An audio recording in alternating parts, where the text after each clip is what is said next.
Hi నమస్తే అందరికీ నేను ఆశ ఈరోజు ఈ ఫ్యాబ్రిక్ని యూస్ చేసి మా పాపకైతే ఒక ఫ్రాక్ అయితే డిజైన్ చేయబోతున్నాను. సో ఆల్రెడీ ఈ ఫ్యాబ్రిక్స్ అన్ని నా ముందు వీడియోలో చూపించాను కదా, దానికోసం అని చెప్పేసి నేను ఇక్కడ మెజర్మెంట్స్ కోసం లైనింగ్ 2 ఫోల్డ్లో వేశాను. ఈ వీడియో మీరు క్లియర్గా చూస్తే కొన్ని అంటే బ్యాక్ ఓపెన్ ఉన్నప్పుడు ఎలా ఈజీగా మనం ఫినిషింగ్ ఇవ్వచ్చు అనేది కూడా ఈజీగా అర్థమవుద్ది అనమాట. ఎప్పటిలాగానే నేను మా పాప ఇది కూడా ఆల్రెడీ నేను స్టిచ్ చేసింది కదా, ఈ ఫ్రాక్ మెజర్మెంట్స్ని తీసుకొని ఆ ప్రకారంగా అంటే బాడీ మెజర్మెంట్స్ ఏం తీసుకోవట్లేదు, ఈ ఫ్రాక్ మెజర్మెంట్స్ నేను ఇది ఇప్పుడు రైట్ సైడే పెట్టాను 4 ఫోల్డ్లో. రైట్ సైడ్ పెట్టినప్పుడు ఏంటి అంటే మనం కొంచెం షోల్డర్ దగ్గర స్టిచ్చెస్ కోసం ఖర్చు కోసం వదలాలన్నమాట. ఇటువైపు క్లోజ్ సైడ్ ఏమో ఇటువైపు ఉంచేసాను. ఇప్పుడు నేను ఇది ఫ్రంట్ కోసం ఓన్లీ అందుకే 2 ఫోల్డ్ మీద కట్ చేస్తున్నాను. నేను ఇక్కడ ఫ్రంట్ది వేరుగా బ్యాక్ది వేరుగా కట్ చేస్తాను. ఇక్కడ నేను నెక్ లైన్ మార్క్ చేసుకుంటున్నా. కావాలి అంటే దీన్ని కొంచెం మనం పెంచుకోవచ్చు, నెక్ ఇంకొంచెం ఎక్కువ కావాలి అన్నప్పుడు. బాడీ పార్ట్స్ మాత్రం నేను మెజర్ చేసుకుంటున్నాను, పైన బాడీ పార్ట్స్ వరకు. నేను స్టిచ్ చేసే ఫ్రాక్ వచ్చేసి వేరు, కానీ మెజర్మెంట్స్ మాత్రం దీని ప్రకారంగా తీసుకుంటున్నాను అనమాట. ఇక్కడ ఏం ఖర్చులు లేవు, జస్ట్ బాడీ మెజర్మెంట్స్ అలా తీసేసుకున్న తర్వాత మనం ఖర్చు ఎలా యాడ్ చేసుకోవాలి. ఇదైతే బాడీ కొంచెం చిన్నదే అనమాట, వేరే ఫ్రాక్స్తో కంపేర్ చేసుకుంటే చిన్నగా ఉంటుంది. ఇప్పుడు neck line arm whole mark చేసుకున్న తర్వాత 2 ఇంచెస్ అలా. ఇప్పుడు నేను స్టిచ్ చేసేది కాటన్ ఫ్రాక్ కాబట్టి షింక్ అయ్యే ఛాన్సెస్ ఉంటుంది. సో కొంచెం ఎక్కువగానే తీసుకోవడం బెటర్. 2 ఇంచెస్ ఖర్చు బాడీకి అయితే తీసేసుకున్నా. అలానే ఆర్మ్ హోల్ దగ్గర నెక్ దగ్గర చిన్న మనం పోర్షన్ అంటే ఖర్చు ఎంత కావాలనేది అక్కడ మనం అంటే ఇదే నేను ఇప్పుడు మార్కింగ్ తీసుకుంది, స్టిచ్ చేసింది, ఇప్పుడు స్టిచ్ చేయాల్సింది కాబట్టి కొంచెం ఎక్కువ మరి అక్కడ గీయకపోయినా ఎక్కువ అనేది కొంచెం ఎక్కువ కట్ చేసుకుంటే సరిపోతుంది. ఒక 1/2 ఇంచ్ స్టిచెస్లోకి పోయేలాగా ఇక్కడ బాడీ పార్ట్ని అయితే ఇక్కడ ఇలా కలిపేస్తున్నాను. ఇప్పుడు కొంచెం షేప్ కోసం అని చెప్పేసి మనం ఎప్పుడు నార్మల్గా ఏం చేస్తాం, షోల్డర్ మధ్యలోంచి మనం స్ట్రైట్గా ఒక లైన్ గీసేసుకొని ఆ తర్వాత అక్కడి నుంచి ఒక 1/4 ఇంచ్ అంతా ఇలా క్రాస్గా మనం డ్రా చేసుకున్నప్పుడు మీ పిల్లల ఏజ్ ఏదైనా కానీ వాళ్ళ ఫ్రాక్ ఇలా పెట్టయితే మీరు స్టిచ్ చేయడానికి అయితే ట్రై చేయండి. నిజంగా పర్ఫెక్ట్గా వస్తుంది. నేను అలానే స్టిచ్ చేసుకుంటాను కాబట్టి. ఇది ఫ్రంట్ పోర్షన్ మాత్రమే, ఇది ఫ్రంట్ ఓపెన్ కాదు, బ్యాక్ ఓపెన్ కాబట్టి. ఇక్కడ నేను నెక్ దగ్గర అయితే ఎక్స్ట్రా గీసేసాను కానీ అన్హోల్ దగ్గర గీయలేదు. నేను ఒక 1/2 ఇంచ్ 1/4 ఇంచ్ అనేది ఎక్కువే కట్ చేసుకుంటాను అనమాట, స్టిచ్ చేసుకునేటప్పుడు ఈజీగా ఉంటుంది అని చెప్పేసి. మీకు మీ పిల్లల డ్రెస్సెస్లో ఏది కంఫర్ట్గా ఉంది, ఏది లూజ్గా, కొంచెం లూజ్గా ఉన్నది తీసుకున్నా పర్లేదు, ఎగ్జాక్ట్గా కరెక్ట్గా ఉన్నది తీసుకుంటే మాత్రం కొంచెం ఖర్చులు అలా అయితే పెట్టుకోవాలన్నమాట. ఈ వీడియో మీరు పూర్తిగా చూస్తే మాత్రం ఇందులో నేను యూస్ చేసే స్లీవ్స్ స్టైల్ కానీ బ్యాక్ ఓపెన్కి ఎలా ఈజీగా చేసుకోవచ్చు అనేది కానీ అవన్నీ మీరు ఏ డ్రెస్సెస్లో అయినా యూస్ చేసుకోవచ్చు, మీ టాప్స్లో యూస్ చేసుకోవచ్చు అనమాట. ఇప్పుడు ఫ్రంట్ది అయితే నేను ఇంకొక 2 ఫోల్డ్ వేసాను లైనింగ్కి. 2 ఫోల్డ్ వేసిన తర్వాత అటు పక్క 1 ఇంచ్ గీత గీసేసుకున్నా. 1 ఇంచ్ ఎక్స్ట్రా కావాలి నాకు, ఫ్రంట్ దానికన్నా కూడా బ్యాక్ దానికి 1 ఇంచ్ ఎక్స్ట్రా కావాలి. అలా ఒక 1 ఇంచ్కి గీత గీసేసుకుని మనం ఫ్రంట్ ఎక్కడి నుంచి అయితే కట్ చేసామో అది దాని మీద పెట్టేసి ఇంకా ఎగ్జాక్ట్గా ఇది ఎంత ఉందో ఆ ప్రకారం కట్ చేసుకోవటమే. ఆ 1 ఇంచ్ మనకి కావాల్సిందే అనమాట. ఆ 1 ఇంచ్ నుంచి వేరే పట్టీ యాడ్ చేయకుండా మనం దీని నుంచే ఇంకా బ్యాక్ ఫినిషింగ్ అనేది ఓపెన్ కాబట్టి బ్యాక్ ఓపెన్ అక్కడ ఫినిషింగ్ అనేది నీట్గా వచ్చేస్తుంది. ఇప్పుడు ప్రతిదానికి కూడా నేను నెక్ లైన్ అంతా కూడా డ్రా చేసుకున్నా, స్టిచ్ చేసుకునేటప్పుడు ఈజీగా ఉంటుంది కాబట్టి. సో ఇప్పుడు మధ్యలో ఇది క్లోజ్డ్ సైడ్ కదా, ఈ మధ్యలో మనం కట్ చేసేసుకోవాలి. ఈ రెండింటికి మధ్యలో ఆ స్ట్రైట్ లైన్ ఉంది కదా, అక్కడికి మనం కట్ చేసుకుంటే బ్యాక్ 2 పోర్షన్స్ అవుతాయి, ఫ్రంట్ది ఒక పోర్షన్. ఆ తర్వాత నాకు ఫ్రాక్ పొడవు వచ్చేసి 30 ఇంచెస్ కావాలి, ఖర్చు పోతుంది కాబట్టి 31కి అలా తీసుకుంటా. అలా తీసుకునేటప్పుడు ఒక 4 ఇంచెస్ మనం తక్కువైనా లైనింగ్ తీసుకోవచ్చు కాబట్టి ప్రాబ్లం లేదు. ఇప్పుడు లైనింగ్ అయితే ఇలా తీసేసుకున్నాను, బాడీ పార్ట్ అంతా మెజర్మెంట్స్ చూసుకొని. వెడల్పు వచ్చేసి నేను 1 మీటర్ అంతా తీసుకున్నా. మీరు కావాలంటే వెడల్పు ఇంకొంచెం ఎక్కువ తీసుకోవచ్చు పెద్దవాళ్ళకి స్టిచ్ చేసుకునేటప్పుడు. కొంచెం ఇంకా ఎక్కువ ఫ్లేర్గా కావాలి అనుకుంటే నేను 1 మీటర్ క్లాత్ని 2 పోర్షన్స్గా చేసేసి అయితే తీసేసుకున్నాను. నాకు అది పొడవు వెడల్పు అయితే సరిపోయింది కాబట్టి. సో లైనింగ్ అయితే ఇది. ఇక్కడ నేను 2 లేయర్స్ ఫ్రాక్ని అయితే స్టిచ్ చేస్తున్నాం. మన సబ్స్క్రైబర్లో ఒకళ్ళు అడిగారు లేయర్ ఫ్రాక్స్ ఎలా స్టిచ్ చేస్తారు అనేసి. మన లేయర్ ఫ్రాక్స్లో డిఫరెంట్ వెరైటీస్ ఉంటాయి. సో నేను ఇక్కడ 2 లేయర్స్ సపరేట్గా కనిపించేది అయితే స్టిచ్ చేస్తున్నాను. లైనింగ్ మధ్యలో ఒక గీత అయితే డ్రా చేసుకున్నా లేయర్స్ అటాచ్ చేసేటప్పుడు మనకి ఈజీగా ఉండటం కోసం అని చెప్పేసి.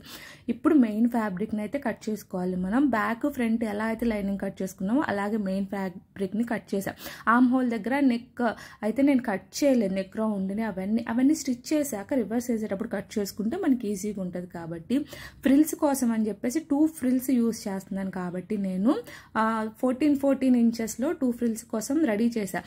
లైనింగ్ ఎంత ఉంది నేను చెప్పాను కదా 1 మీటర్ అంత ఉంది. కాబట్టి ఫస్ట్ ఫ్రిల్కి నేను 1 మీటర్ అంత క్లాత్ని, అంటే ఇవన్నీ రెండు ఉన్నాయి అన్నమాట, 1 మీటర్ అంతా.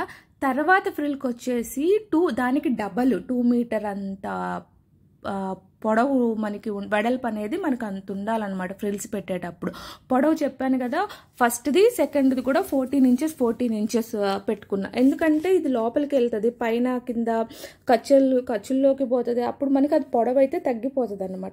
సో మెయిన్ ఫ్యాబ్రిక్ మీద ఇప్పుడు లైనింగ్ని ఇలా పెట్టేసుకొని, ఇది right side, main fabric right సైడే ఉంది, ఇలా పెట్టేసుకొని ఈ నెక్ లైన్ మీద ఈ ఎడ్జ్కి మాత్రం స్టిచ్ చేయాలి. ఆ గీత మీద కాదు, ఎడ్జ్కి. బ్యాక్ దానికి వచ్చేసి 2 అలానే షోల్డర్ దగ్గర స్టిచ్ చేయాల్సిన పని లేదు, మనకి కింద ఎక్కడ స్టిచ్ చేయాల్సిన పని లేదు. మనం ఇక్కడ ఆర్మ్ హోల్ని నెక్ లైన్ మాత్రమే స్టిచ్ చేస్తూ ఉంటాం అనమాట. బ్యాక్ వచ్చేసరికి ఫినిషింగ్ దగ్గర, ఇక్కడ వీడియోలో అయితే క్లియర్గా చూపిస్తున్నాను, బ్యాక్ వచ్చేసరికి ఇక్కడ ఎడ్జ్లో మనం స్టిచ్ చేసుకుంటే మనకి ఇక డైరెక్ట్గా నీట్ ఫినిషింగ్ వచ్చేస్తుంది. ఇంకా మళ్ళీ దానికి వేరే పట్టి వేయాల్సిన అవసరం లేదు. చెప్పాను కదా, ఈ వీడియో పూర్తిగా చూస్తే ఈ మెథడ్ని మీరు నార్మల్గా స్టిచ్ చేసే ఫ్రాక్లో అయినా యూస్ చేసుకోవచ్చు, లేదా క్రాప్ టాప్స్ అలాంటి వాటిలో అయినా యూస్ చేసుకోవచ్చు. అలానే నేను ఇక్కడ రెడీ చేసే హ్యాండ్స్ ఫ్రిల్స్ హ్యాండ్స్ అనేవి మీరు ఎక్కడైనా కూడా యూస్ చేసుకోవచ్చు అనమాట. ఇప్పుడు ఎక్స్ట్రా ఉన్న ఈ క్లాత్ని మనం కట్ చేసేసుకొని నెక్ లైన్ కూడా ఇప్పుడు కట్ చేసుకుంటే ఈజీగా ఉంటుంది. ముందే కట్ చేశారనుకోండి షేప్ అటు ఇటు అయ్యే ఛాన్స్ ఉంటుంది. ఎప్పుడైనా బిగినర్స్ అయితే మాత్రం ఇలా లైన్ గీసుకొని దాని మీద మీరు స్టిచ్ చేసుకుంటే మీకు అది చాలా ఈజీగా ఉంటుంది. మనకి మిస్టేక్స్ అయ్యే ఛాన్సెస్ ఉండవు, షేప్ పాడవుతుంది అలా అయ్యే ఛాన్సెస్ ఉండవు. ఇది కాటన్ ఫ్యాబ్రిక్ కాబట్టి స్టిచ్ చేయడానికి మనకి కంఫర్ట్గా ఉంటుంది. ఇలా స్టిచ్ చేసిన తర్వాత జస్ట్ ఒకసారి అలా ప్రెస్ చేసి ఇలా మనకి ఎక్స్ట్రా ఎంత ఉందో దాన్ని అలా ఫోల్డ్ చేసి మనకు అక్కడ ఆటోమేటిక్గా నీట్ ఫినిషింగ్ అయితే వచ్చేస్తుంది. ఇలానే మనం 2 బ్యాక్ వాటిని రెడీ చేసుకుని ఫ్రంట్ దానికి వచ్చేసి ఆర్మ్ హోల్ నెక్ లైన్, నాకు కొంచెం నెక్ ఎక్కువ కావాలని ఫ్రంట్ నెక్ను కొంచెం ఎక్కువ డీప్ అయితే పెట్టేసుకున్నాం. మీరు మన కంఫర్ట్ని బట్టి పిల్లలకి ఎలా కావాలనుకుంటే చేంజెస్, నెక్లో కూడా చేంజెస్ అయితే చేసుకోవచ్చు. నేను మెజర్మెంట్స్ ఉన్న ఫ్రాక్ ప్రకారం కట్ చేశాను కాబట్టి ఎవరికైనా ఈజీగా ఉంటుందని నాకు ఎక్కువగా రౌండ్ నెక్ ప్రిఫర్ చేయడమే ఇష్టం. అలా అని రౌండ్ నెక్ పెట్టేశాను. ఆ తర్వాత దీన్ని కూడా రివర్స్ చేసేసి ఆ తర్వాత పైన మనం ఒక గట్టి స్టిచ్ చేసామనుకోండి, లైనింగ్ మెయిన్ ఫ్యాబ్రిక్కి అలా ఇంకా లెగవకుండా అలా గట్టిగా ఉంటుంది అనమాట. సో అలానే బ్యాక్ దాన్ని మొత్తం చేసుకున్న తర్వాత ఇప్పుడు ఎక్స్ట్రా ఎంత ఉందో దాన్ని రెండింటిది ఒకసారి అలా ఫోల్డ్ చేసుకోండి. ఆల్రెడీ అక్కడ గీతలు గీసే ఉన్నాం కాబట్టి ముందు లైనింగ్ మీద మనకి కనిపిస్తూ ఉంటుంది. ఆ తర్వాత మనం ఇక్కడ ఒక్కదాన్ని మాత్రమే స్టిచ్ చేయాలన్నమాట. రెండింటిది స్టిచ్ చేసామా ఎక్స్ట్రా ఉన్నది మొత్తం పోతుంది, మనకి ఒక్కదానిదే స్టిచ్ చేయాలి. మనకి ఇక్కడ ఎంత ఉంది, ఒకటి లోపలికి ఫోల్డ్ చేసాం కాబట్టి ఇటువైపు ఇంకొక 1 ఇంచ్ ఎక్స్ట్రా ఉంది, దాని మీదకి ఇది ఇలా పెట్టినప్పుడు ఆటోమేటిక్గా ఇంకా మనకి నీట్ ఫినిషింగ్ వచ్చేస్తుంది అనమాట. అలా పెట్టేసుకొని రెండింటిని మాత్రం స్టిచ్ చేయకండి. ఆల్రెడీ నీట్ ఫినిషింగ్ వచ్చింది, ఒక్కదాన్ని మాత్రమే ఫోల్డ్ చేసి ఆ ఫోల్డ్ చేసిన దాన్ని పైన పెట్టేసి మిగిలిన దాన్ని కింద ఫోల్డ్ చేయని దాన్ని పెట్టేసుకుంటే మనకి బ్యాక్ అయితే అయిపోయింది. ఇప్పుడు దాని మీద బటన్సా, ప్రెస్సింగ్ బటన్సా, లేదు నార్మల్ గుండీలు లాంటివి పెట్టాలనుకున్నా, హుక్స్ పెట్టాలనుకున్నా మీ ఇష్ట ప్రకారం ఏదైనా పెట్టేసుకున్నాను. ఆ తర్వాత నేను షోల్డర్స్ని అయితే ఈ విధంగానే అటాచ్ చేస్తాను. మనకు ఆన్లైన్లో వేరే మెథడ్స్ ఉన్నాయి, అంటే కనిపించకుండా చేసేవి కూడా ఉన్నాయి. కానీ ఏంటి అంటే పిల్లలు త్వరగా వాళ్ళ సైజెస్ చేంజ్ అయిపోతూ ఉంటాయి కాబట్టి మనం ఎప్పుడన్నా ఆల్టరేట్ చేసుకున్నా, స్టిచ్ చేసుకునే వాళ్ళమైతే ఆల్టరేట్ చేసుకోవాలనుకుంటే ఇలా షోల్డర్స్ దగ్గర ఇలా స్టిచ్ చేసుకున్నప్పుడు మనకి ఆల్టరేట్ చేసుకునే అవకాశం ఉంటుంది. కాబట్టి నేను ఇలా స్టిచ్ చేసుకుంటా నా కంఫర్ట్ని బట్టి. మీరు కనిపించకుండా స్టిచ్ చేయాలి అనుకుంటే ఆ మెథడ్ ప్రకారమే స్టిచ్ చేసుకోవచ్చు. ఆల్రెడీ ఓవర్లాక్ చేసేసి దాని మీద ఒక గట్టి స్టిచ్ ఇచ్చేసుకుంటే మనకి సరిపోతుంది. ఇప్పుడు బాడీ పార్ట్ అయితే కంప్లీట్ అయిపోయింది, చాలా అంటే చాలా ఈజీగా అయిపోయింది కదా. నెక్ మనకి బ్యాక్ కూడా ఇప్పుడు షోల్డర్ దగ్గర నుంచి ఈ ఎడ్జ్కి పొడవు ఎంత ఉన్నది అనేది చూసుకోవాలి. పొడవు వచ్చేసి 20 ఇంచెస్ ఉంది. సో 2 ఎడ్జెస్ కలిపి ఇక్కడ మనం స్లీవ్స్ ప్యాటర్న్ని కట్ చేసుకుంటాం. 20 ఇంచెస్కి నేను ఇక్కడ ఫ్రిల్స్ ఎక్కువగా పెట్టాలనుకున్నాను కాబట్టి నాకు 6 కావాలి. దానికోసం అని చెప్పి 7 వెడల్పు, పొడవు వచ్చేసి 40 ఇంచెస్ డబుల్ ఉండాలి మనం తీసుకునే దానికి. అలా తీసేసుకుని ఈ ఎడ్జ్లో కొంచెం కర్వ్ ఇచ్చాను అన్నమాట. అది లోపల వైపుకి పోతుంది కాబట్టి అటువైపు మనం స్టిచ్ చేయాల్సిన పని లేదు. ఈ కర్వ్ ఉన్న ఎడ్జ్ వైపు మాత్రం మనం ఫోల్డ్ చేసి స్టిచ్ చేసుకోవటం, లేదా ఇలా జిగ్జాగో ఓవర్లాక్ లాగో చేసేసుకున్నా కూడా సీ స్టిచ్ పెట్టేసుకుంటే మనకి దగ్గరకు పెట్టుకుంటే జిగ్జాగ్ లాగా వచ్చేస్తుంది. మళ్ళీ దీనికోసం పాదం చేంజ్ చేయాల్సిన అవసరం అయితే లేదు. ఆ తర్వాత ఇప్పుడు ఇది ఏంటి 40 ఇంచెస్ ఉంది, దీన్ని మనం 20 ఇంచెస్లోకి కన్వర్ట్ చేయాలి. ఫ్రిల్స్ పెట్టుకుంటా చెక్ చేసుకుంటా ఇది 20 ఇంచెస్ వచ్చే వరకు మాత్రం ఇలా ఫ్రిల్స్ అయితే అరేంజ్ చేసుకోండి. చెప్పాను కదా, ఇవి మన క్రాప్ టాప్స్ అయినా ఇంకా బ్లౌజెస్లో కూడా మనం ఈ ప్యాటర్న్ అయితే యూస్ చేసుకోవచ్చు. రెండింటిని అయితే నేను ఇలా రెడీ చేసేసుకున్నాను. కింద కరువు తీయటం వల్ల షేప్ అయితే ఇలా వచ్చేసింది అనమాట. దీనికోసం ఒక పట్టీని కట్ చేసుకోవాలి. ఇది మాత్రం 20 ఇంచెసే ఉండాలన్నమాట. దీన్ని ఇలా అటు ఇటు ఫోల్డ్ చేసి మన నీట్ ఫినిషింగ్ ముందే 4 ఫోల్డ్లో ఉంది. ఇప్పుడు డైరెక్ట్ ఇంకా దీని మీద పెట్టేసుకొని ఫ్రిల్స్ని సర్దుకుంటూ మనం ఇలా స్టిచ్ చేసుకుంటే సరిపోతుంది అన్నమాట. మొత్తం స్టిచ్ చేసిన తర్వాత ఇప్పుడు ఇంకా డైరెక్ట్గా మనం ఇది బాడీ పార్ట్ మీద పెట్టేసి మనం స్టిచ్ చేసుకోవచ్చు. నీట్ ఫినిషింగ్ అంతా ఇక్కడే ఇచ్చాం కాబట్టి బాడీ పార్ట్ మీద పెట్టి ఇలా స్టిచ్ చేయడం కొంచెం మనకి కంఫర్ట్గా ఉండదు. ఇప్పుడు 20 ఇంచెస్ కన్నా ఈ ఫ్రిల్స్ కొంచెం తక్కువ ఉన్నా పర్లేదు, కానీ ఎక్కువ అయితే ఉండకుండా చూసుకోండి. రెండు కూడా సేమ్గా ఉండాలి. పట్టీ అటాచ్ చేసేటప్పుడు కూడా మనకి రెండు సేమ్గా ఉండాలి. చూసారు కదా, పట్టీ అటాచ్ చేశాక ఈ స్లీవ్స్ డిజైన్ అయితే నిజంగా అంత ఈజీగా అంత బాగా వచ్చింది అనేది. మీరు అటువైపు సైడ్ని నేనైతే ఇక్కడ జిగ్జాగ్ చేశాను. మీరు కాదు అంటే ఫోల్డ్ చేసుకొని కూడా స్టిచ్ చేసుకోవచ్చు నార్మల్ మిషన్ ఉన్న వాళ్ళైతే. ఇప్పుడు 2 పట్టీలు అయితే రెడీ అయిపోయాయి. ఇప్పుడు దీన్ని బాడీ పార్ట్ మీద ఇలా అంటే మీకు కావాలంటే నెక్కి దగ్గరగా పెట్టుకోవచ్చు, దీన్ని కొంచెం దూరంగా పెట్టుకోవచ్చు. ఇప్పుడు ఇది ఇంకా స్లీవ్లెస్ లాగా కనిపించదు. ఫ్రిల్ సైజును కూడా మనం తగ్గించుకోవచ్చు. ఇక్కడ నేను 6 తీసుకున్నా, ఖర్చుతో 7 తీసుకున్నా కానీ 6 మీరు కావాలనుకుంటే ఈ ఫ్రిల్ సైజుని ఇంకా తగ్గించుకోవచ్చు. ఇంకా పెంచుకుంటే ఇంకా బాగుండదు, కానీ తగ్గించుకొని ఇక బాడీ పార్ట్ మీద ఇలా పెట్టేసి పిన్స్తో సెక్యూర్ చేసుకొని ఆ తర్వాత మనం దీని మీద ఒక స్టిచ్ నీట్గా మళ్ళీ ఎప్పుడు స్టిచ్ చేసినా కూడా ఫ్రిల్స్ పెట్టినప్పుడు అవి మళ్ళీ స్టిచ్ చేసేటప్పుడు అటు ఇటు అంటే ఇందులో స్టిచ్చింగ్లో పడితే నీట్గా కనిపించదు కాబట్టి కొంచెం అలా సర్దుకుంటూ. కానీ బాబాయ్ ఫ్రిల్స్ ఫ్రాక్ ఇది నేను ఫస్ట్ టైం స్టిచ్ చేసింది. నేను మీకు చూపించే ప్రతి మోడల్ కూడా నేను ఫస్ట్ టైం స్టిచ్ చేసింది. ఎందుకంటే నేను మా పాపకే స్టిచ్ చేస్తాను కానీ కాబట్టి రెగ్యులర్గా ఎప్పుడు ఒకే డిజైన్ అయితే స్టిచ్ చేయను కదా. ఎప్పుడు ఏది స్టిచ్ చేసినా ఇంకా అది ఒక్కసారి స్టిచ్ చేస్తాను, ఇంకా స్టిచ్ చేసింది మళ్ళీ స్టిచ్ చేయాలని నాకు అనిపించదు. ఆ తర్వాత కూడా మళ్ళీ ఇలా సర్దుకుంటూ ఇటువైపు కూడా ఒక స్టిచ్ వేసేస్తే మనకి నీట్గా అయితే వచ్చేస్తుంది అనమాట. ఇఫ్ ఇన్ కేస్ నేనేంటి ఇక్కడ సేమ్ ఫ్యాబ్రిక్తోనే చేశాను, మీకు మల్టీ కలర్స్ 2 కలర్స్ దాంట్లోతో కానీ 3-4 కలర్స్ అలా యూజ్ చేయాలి అనుకున్నా కూడా ఆ పట్టీ ప్లేస్లో వేరే దాన్ని యూజ్ చేసుకోవచ్చు, ఆ ఫ్రిల్స్ ప్లేస్లో వేరే దాన్ని యూజ్ చేసుకోవచ్చు. నాకు ఏంటంటే సింగిల్ కలరే ఇష్టం, సో అందుకని చెప్పేసి నేను సింగిల్ కలర్తో చేశాను అనమాట. మా పాప ఏంటి బర్త్డేకి తను ఏంటంటే షార్ట్ ఫ్రాకే కావాలని అడిగింది, ఫుల్ ఫ్రాక్ వద్దన్నది. అందుకని చెప్పేసి నేను షార్ట్ ప్రిఫర్ చేస్తున్నాను. ఇప్పుడు మనకి సైడ్ ఫిట్టింగ్ ఇచ్చేసుకుంటే టాప్ బాడీ పార్ట్ వరకు ఇది టాప్ అయితే కంప్లీట్ అయిపోయింది. సైడ్ ఫిట్టింగ్ ఇచ్చాక దాని మెజర్మెంట్ ఎంత ఉందనేది ఒకసారి అయితే చెక్ చేసుకోండి. అది మనకి ఫ్రిల్స్ అటాచ్ చేసేటప్పుడు యూజ్ అవుతుంది. ఇప్పుడు ఫ్రిల్స్ కోసం ఆల్రెడీ 14 ఇంచెస్ కట్ చేసాం కదా.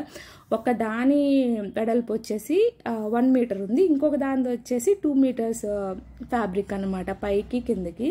సో ఆ విధంగా వాటిని ఆల్రెడీ సైడ్లు రెండింటిని ముందే అటాచ్ చేసుకోవాలి. అటాచ్ చేసి ఓవర్లోకి ఇచ్చేసాను. ఆ తర్వాత ఇప్పుడు అడ్జస్ట్ని మనం రౌండ్గా ఇంకా ఫ్రిల్స్ అటాచ్ చేశాక మనం ఏం అటాచ్ చేయాల్సింది ఏమి ఉండదు. రౌండ్గా ఫ్రిల్స్ని అటాచ్ చేసుకుంటూ పోవటమే, అప్పుడే నీట్గా కనిపిస్తుంది అన్నమాట మనకి. అలా 2 పట్టీలను అయితే నేను రెడీ చేసేసుకున్నాను. మీకు ఇక్కడ ఏదైనా డౌట్ ఉంటే మాత్రం నన్ను కామెంట్లో అయితే అడగండి. ఇప్పుడు ఫ్రిల్స్ అటాచ్ చేసుకున్న దాంట్లో ఇలా 2 ఫ్రిల్స్ కనిపించేలాగా చేసుకోవచ్చు, కింద ఫ్రిల్స్ పైన దాని మీదకి వచ్చేలాగా కూడా మనం అటాచ్ చేసుకోవచ్చు. ఈ విధంగానే నేను ఇక్కడ లైనింగ్ను కూడా అటాచ్ చేసుకున్నాను, 2 సైడ్లు అటాచ్ చేసేసుకున్నాను. ఇప్పుడు రౌండ్గా ఉంటాయి ఇవి మొత్తం. ఆ తర్వాత ఒక ఎడ్జ్ని అయితే ఇలా క్లోజ్ చేసేసుకుంటున్నాను అనమాట. ఆ తర్వాత లైనింగ్ అయితే కంప్లీట్ అయింది. లైనింగ్ని అయితే నేను మొత్తం ఒకేసారి కట్ చేసా, దాన్ని ఏం ఫ్రిల్స్ కట్ చేయలేదు. ఓన్లీ మెయిన్ ఫ్యాబ్రిక్ని కుర్తికే నేను 2 లేయర్స్గా కట్ చేశాను అన్నమాట. ఇప్పుడు ఫస్ట్ నేను కింద లేయర్ని అటాచ్ చేసుకుంటాను. అది పైన రౌండ్ ఉంది, కిందది కూడా రౌండ్ ఉంది అన్నమాట. సో ఇప్పుడు ఈ ఫ్రిల్స్ని మనం ఆ లైన్ మీద ఎగ్జాక్ట్గా సరిపోయేలాగా ఇటు ఎడ్జ్కి అటు ఎడ్జ్కి పిన్ పెట్టుకున్నాం. మనకి సేమ్ ఫ్యాబ్రిక్ మధ్యలో ఎంత ఉందనేది తెలియడానికి మధ్యలో కూడా ఒక పిన్ పెట్టుకున్నా. ఇప్పుడు ఈక్వల్గా వస్తుంది ఫ్యాబ్రిక్ అంతా మనం 4 వైపులా షేర్ చేసుకోవడానికి. నాకు కొద్దిగా ఎక్స్పీరియన్స్ ఉంది కాబట్టి డైరెక్ట్గా నేను లైనింగ్ మీద పెట్టి ఆ గేట్ మీద ఫ్రిల్స్ అక్కడే పెట్టేసుకుంటా. ఇలా అయితే స్టిచ్ చేసుకున్నా. కానీ ఎక్స్పీరియన్స్ లేని వాళ్ళ కోసం చెప్తున్నాను. నార్మల్గా ముందు ఈ క్లాత్ ఫ్రిల్స్ పెట్టేసుకోండి. ఫ్రిల్స్ పెట్టి ఇలా రౌండ్గా ఒక ప్యాటర్న్ చేసుకుని ఆ తర్వాత ఫ్రిల్స్ పెట్టేసుకుని అది మన లైనింగ్ దానికి సరిపోయే అంత ఎగ్జాక్ట్గా పెట్టుకుని ఆ తర్వాత ఆ లైన్ మీద మీరు డైరెక్ట్గా అటాచ్ చేసుకోండి. అది కూడా ఈజీగా ఉంటుంది. అంటే 2 సార్లు చేయాలి కాబట్టి నాకు కొంచెం చెప్తున్నాను కదా ఎక్స్పీరియన్స్తో నేను డైరెక్ట్గా ఒక్కసారే చేసేసాను అనమాట. దాని మీద పెట్టేసి ఎప్పుడైనా అలా లైన్ డ్రా చేసుకున్నప్పుడు మనకి ఫ్రిల్స్ ఎగ్జాక్ట్గా వస్తాయి అన్నమాట దాని మీద. ఇప్పుడు ఫ్రిల్స్ అటాచ్ చేశాక ఈ రౌండ్ అయితే ఇలా వచ్చేసింది. ఇప్పుడు పైన కూడా మన బాడీ రౌండ్ ఎంత ఉందో ఆ ప్రకారంగా పైన కూడా ఇప్పుడు ఫ్రిల్స్ పెట్టేసుకుంటే ముందే మనం లైనింగ్ పెట్టేసుకున్నాం అనుకోండి మనకి ఈజీగా ఉంటుంది. లైనింగ్కి అయితే నేను బాడీ మెజర్మెంట్ ఎంత ఉందో ఆ ప్రకారం అయితే ఫ్రిల్స్ పెట్టేస్తున్నా. ఎందుకంటే ఒక్కొక్కరి మెజర్మెంట్ ఒక్కొక్కలా ఉంటుంది. అందుకే మెజర్మెంట్స్ అంతా చెప్పడం కన్నా మీ మెజర్మెంట్స్ ప్రకారం మీరు అలా చేసుకోవచ్చు. పెద్దవాళ్ళకి చేసుకున్నా చిన్న వాళ్ళకి చేసుకున్నా. ఇప్పుడు చూసారు కదా పై పార్ట్కి అది అలా ఉంది. ఇంకా మనం అటాచ్ చేయాల్సింది పైన ఫ్రిల్స్ మాత్రమే కాబట్టి ఇప్పుడు పైన ఫ్రిల్స్ని కూడా ఫ్రిల్స్కి ముందు మీరు పైన క్లాత్కి కూడా ఫ్రిల్స్ పెట్టేసుకొని ఆ విధంగా ఆ తర్వాత దీని మీద అటాచ్ చేసుకోవచ్చు దానికి వచ్చేలాగా. లేదు అంటే ఇలా లైనింగ్ మీద డైరెక్ట్ ఆల్రెడీ లైనింగ్ మెజర్మెంట్ కరెక్ట్గా ఉంది కాబట్టి ఫ్రిల్స్ పెట్టాం కాబట్టి మనం బాడీ మెజర్మెంట్స్ ప్రకారం ఇంకా దాని మీద దీన్ని ఇలా పెట్టేసుకొని ఫ్రిల్స్ మొత్తం ఈక్వల్గా అరేంజ్ చేసుకుంటూ ఉన్న క్లాత్ని మొత్తం దానికి అడ్జస్ట్ అయ్యేలాగా ఇలా అరేంజ్ చేసుకుంటూ ఇది కొంచెం కష్టమే అయినా కూడా ఫ్రిల్స్ ఫ్రాక్ నేను ఫస్ట్ టైం స్టిచ్ చేసినప్పుడు నాకు కష్టమే అని అనిపించింది. కానీ స్టిచ్ చేశాక మాత్రం ఓకే ఇంత కష్టపడ్డాను కాబట్టి దీనికి ఇంత లుక్ వచ్చింది అని అయితే అర్థమైంది. సో ఎప్పుడు ఎంత ఎక్కువ కష్టపడతామో ఆ రిజల్ట్ అనేది అంత బాగా ఉంటుంది అనేది మాత్రం అర్థమైంది. మీకు ఇలా అటాచ్ చేయడం కష్టం అనుకుంటే పై పార్ట్కి కూడా ముందే ఫ్రిల్స్ పెట్టేసుకొని ఆ తర్వాత లైనింగ్కి అటాచ్ చేసేసుకోండి. ఆ తర్వాత ఇప్పుడు అన్నీ కలిపి ఒక్కసారి మనం అటాచ్ చేయడం అనేది ఎక్స్పీరియన్స్ ఉన్న వాళ్ళకి మాత్రమే పాసిబుల్. అదే బిగినర్స్ అయితే ఒక్కొక్క స్టెప్ ఈజీగా చేసుకుంటేనే కొంచెం కష్టం అవుద్ది. 2 రోజులు కాకపోతే 3 రోజులు. కానీ అన్నీ కలిపి ఒకేసారి చేద్దామనుకొని చేస్తే మాత్రం మొత్తం పాడైపోతుంది అనమాట. ఇలా ఫ్రిల్స్ ఇచ్చేసింది ఏదైనా మనం ఇలా అటాచ్ చేసుకునేటప్పుడు ఎప్పుడైనా కింద కూడా మళ్ళీ అది స్టిచ్చింగ్లో పడిపోతే ఇక అసలు నీట్గా ఉండదు, చూడటానికి కూడా బాగుండదు. కింద ఫ్రిల్స్ అన్నీ కరెక్ట్గా ఉన్నాయా లేదా అనేది చెక్ చేసుకుంటూ ఇలా అయితే బాడీ పార్ట్కి అయితే మనం కింద పార్ట్ని అటాచ్ చేసుకోవచ్చు. ఇప్పుడు ఇన్ కేస్ మీకు ఇలా బాడీ పార్ట్కి అటాచ్ చేయడం ఇష్టం లేదు, దీనికే మనం ఎలాస్టిక్ పెట్టేసుకుంటే కిందది స్కర్ట్ లాగా కూడా అయిపోతుంది అనమాట. ఇప్పుడు ఇలా అటాచ్ చేసుకున్నాం. కాటన్ ఎప్పుడైనా కూడా మనం కొంచెం ఖర్చు అయితే ఎక్కువ ఉండాలి. వాష్ చేశాక నేను ఎప్పుడు చెప్పేది వాష్ చేశాక షింక్ అవుతుంది కాబట్టి. సో లూజ్ ఉంటే చూడటానికేమో బాగుంటుంది. దానికోసం అని చెప్పేసి నేను ఒక పట్టీని రెడీ చేసా వెనక బొందుల్లాగా యూజ్ చేయడానికి. దీన్ని రివర్స్ చేసేసి ఆ తర్వాత ఈ బాడీ మీద పెట్టేసి నీట్గా అయితే ఇక్కడ పైన అయితే మొత్తం అటాచ్ చేసేసాను. పైనుంచి ఇంకా సైడ్ నుంచి మనకి అటాచ్ చేసే ఛాన్స్ ఉంటుంది కాబట్టి పైనుంచి వెనక ఇక కట్టేసుకున్నాం అనుకోండి ఎగ్జాక్ట్ బాడీ మెజర్మెంట్ ప్రకారం ఫ్రాక్ అయితే పర్ఫెక్ట్గా ఉంటుంది. ఇది మా పాప బర్త్డే కోసం అని స్టిచ్ చేశాను కాబట్టి నేను ఆ రోజు తను వేసుకున్నాక షార్ట్లో అయితే అప్లోడ్ చేస్తాను. ఇప్పుడు జస్ట్ అలా పెట్టేశాను. మీకు కావాలంటే దీని మీద ఇంకేమైనా బటన్స్ అలాంటివి కూడా మనం అటాచ్ చేసుకోవచ్చు. చెప్పాను కదా ఆ పట్టీ ప్లేస్లో వేరే కలర్ని కూడా యూస్ చేసుకోవచ్చు. చూస్తే కన్నా ఈ ఫ్రాక్స్ వేసుకుంటే చాలా బాగుంటాయి అంతే. ఇదైతే ఈరోజు వీడియో. మీకు నచ్చినట్లయితే లైక్ చేయడం, షేర్ చేయడం, సబ్స్క్రైబ్ చేయడం మర్చిపోకండి. Thanks for watching. Bye bye.